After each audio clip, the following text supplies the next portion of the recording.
Il y a tout au fond de notre cerveau un mécanisme qui façonne, sans qu'on s'en rende compte, la quasi-totalité de nos interactions sociales. C'est une découverte absolument fascinante qui a vraiment redéfini la façon dont on comprend le lien qui nous unit les uns aux autres. Voilà la question centrale de cette analyse. Parce qu'avant même la moindre pensée consciente, notre cerveau, lui, il réagit, il imite et il ressent. Mais comment est-ce possible ? Eh bien, la réponse se trouve dans des cellules cérébrales qui sont aussi incroyables que méconnues. Les neurones miroirs. Alors tout commence avec une découverte qui, comme c'est souvent le cas en science, est arrivée un peu par hasard. Et elle a révélé la base biologique de notre connexion aux autres. C'est le moment Eureka.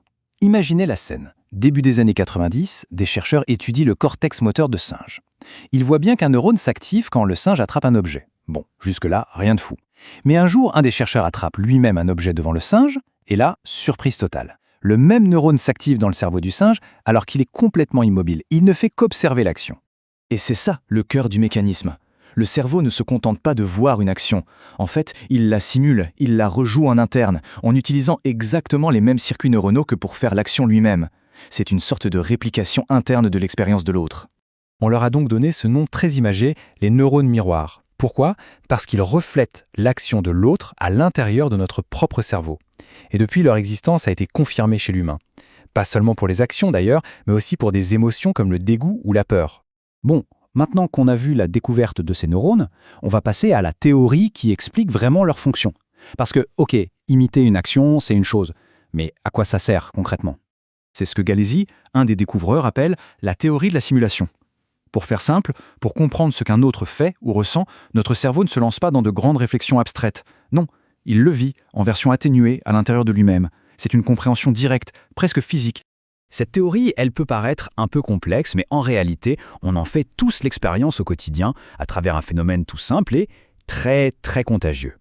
Oui, le bâillement, le simple fait de voir quelqu'un bâiller, ou même juste de lire le mot, ça peut déclencher l'envie de le faire. Ce n'est pas une bête imitation, c'est un signal social très profond qui est capté par nos neurones miroirs. En fait, dans les groupes d'animaux sociaux, le bâillement, c'est un vrai outil de communication. C'est une manière de synchroniser l'état de tout le monde. Que ce soit l'heure d'aller chasser ou de dormir, c'est crucial que tout le groupe soit sur la même longueur d'onde. Nos neurones miroirs attrapent ce signal pour qu'on reste tous bien connectés.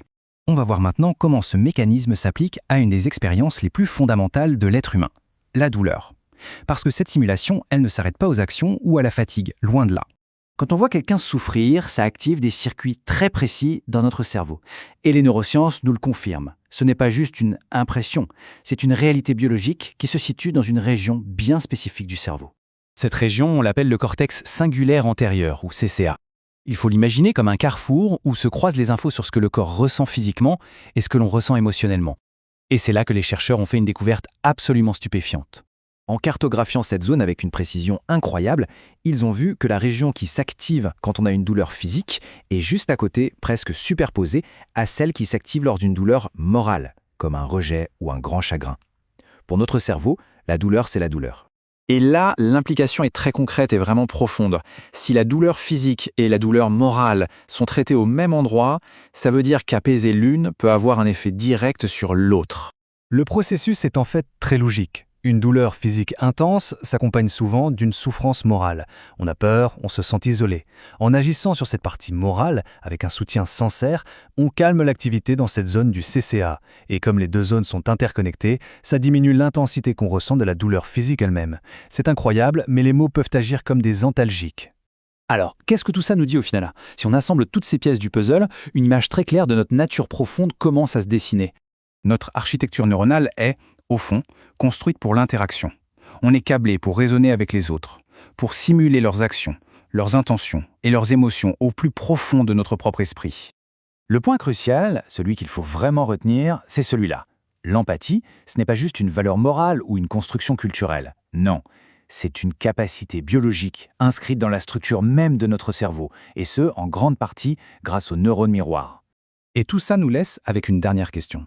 Si chaque interaction est en fait une simulation interne, si on est biologiquement conçu pour ressentir avec l'autre, quel impact cette connaissance pourrait-elle avoir sur la façon dont on se traite les uns les autres au quotidien ?